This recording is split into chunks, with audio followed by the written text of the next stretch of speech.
calabash is a gourd that grows in the Caribbean and is used as a utilitarian tool. It's used as a bowl for eating.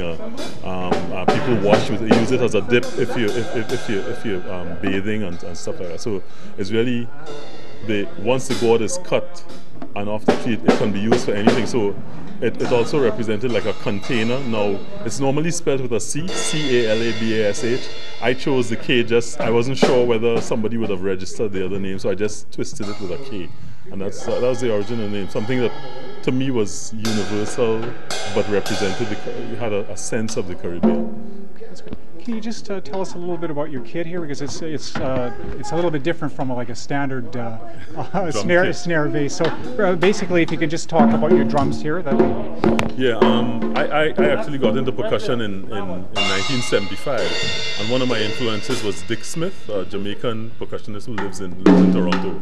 Has lived for a while, and I observed him playing with Salome Bay and started collecting instruments myself. These are conga drums and three different tones. Okay, John, when he's talking about the instrument, if you could go to it, okay? And then I realized now I'm in too close. Okay, that's okay. Okay, okay. Yeah, we can pick up that thought. Okay, 5, 4, 3, 2, 1. These are conga drums, 3 different tones. These are bongo drums with the higher pitch. These are timbales with bells, and these basically are the drums that are used a lot in Afro-Cuban music, or all the different Afro-Cuban dance forms like salsa and some of the Afro-Cuban jazz forms. And these drums were made very popular as a couple major Cuban players came out of Cuba in the 50s, playing with people like Dizzy Gillespie and so on, and they've become the mainstay of most percussionists in a percussion kit. Then we have esoteric stuff like the wood blocks, which have a nice color. We have triangles, which are sort of standard in symphony orchestras, and I don't have any beaters with me to give you the tone, but it'll be like right, so I have 2 different colors there, and then I have different bell trees, so you get a sound like this, that kind of sound, or I use bamboo to get a watery texture. So percussion is really, I approach it like the spice in cooking, adding spices to cooking. I see my role as adding the spice to the music, coloring little moments in the music where there are breaks, and adding textures on top of other textures and complement those textures. So I really look at percussion like the cooking inside, or the spice inside the cooking. Yeah, what can people expect from tonight's show? What do you want to give to the audience? An introduction to the steel drum as a lead instrument in a jazz ensemble, because that's unusual.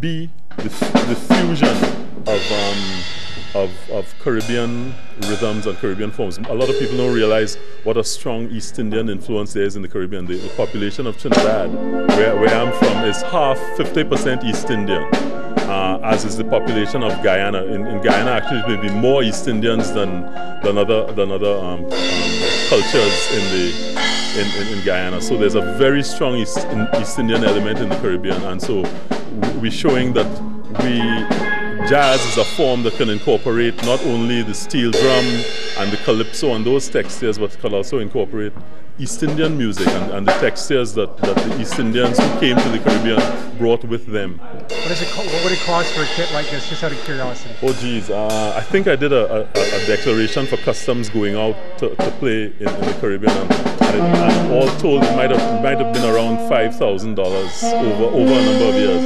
I've been collecting instruments since 1975. And, what's the oldest piece? The oldest piece. I don't remember actually. I had an older set of congas that I replaced. Those were one of my earliest pieces. But probably the timbales were very early, and some of the bells were very early in my collection. I've replaced congas as I've matured as a player, and yeah. So probably the timbales. How long has the band been together? we've been together about 3.5 years. 3.5 years. You can just talk about just how I won't take up too much of your time. Just about some of the venues that you played over the last 3.5 years, and where do you usually play? Or? Our first gig was with Caravana. We did their press launch, and that's the gig that I said another band was to play. We went and played, and that was the gig that sort of the band grew out of. So you blew the other guys away. Yeah. So we did the press launch. Then we had a gig in Montreal. There's a festival. There's a summer festival in Montreal that the band played at. We've since played in the Demorier Jazz Festival in Toronto. We've also played in the Beaches Festival. We love the Beaches Festival. We played in the Beaches Festival for the last 2 years. The Beaches Jazz Festival in July. We normally play on the street. Last year we played outside of Sirens Restaurant, and we had a ball. The crowd really loved the band. We were lucky enough to play in the Superdome last year in New Orleans at the Essence Music. The Essence had a 25th anniversary, huge music festival, and we were selected to represent Canada. So we played at that, had a good time down there. 3 of us went down and played in the St. Lucia Jazz Festival with another keyboard player from the Caribbean called Clive Zander, a good friend of Mungal. And so we've been doing things like that, and we hope now with the release of our CD to shop different festivals and start moving around in Canada. Maybe the festivals like the Montreal Jazz Festival, more festivals in the Caribbean, and hopefully to hit festivals in Europe and Japan and so on. Our aim is to crack the jazz festival circuit. There's a huge circuit. Do you have a working title for the CD, and where is it released, and where can we get it? It's not released yet. We're in the middle. We're about 1/3 of the way through. We're aiming now to release in the spring. We haven't decided on a title yet. It's probably going to come off of one of the tracks. We've been working in the spring and summer to come up with a lot of original tracks. The keyboard player and pan player have collaborated to do some work. The 3 of us, myself, the keyboard and pan, have collaborated. The drummer has contributed some original material. So we've been collecting. We have about 18 things written, and I guess that the name will come out of one of the tunes. So far we're toying with the tune we're going to open with tonight, a tune called Island Sun, and that's S-O-N.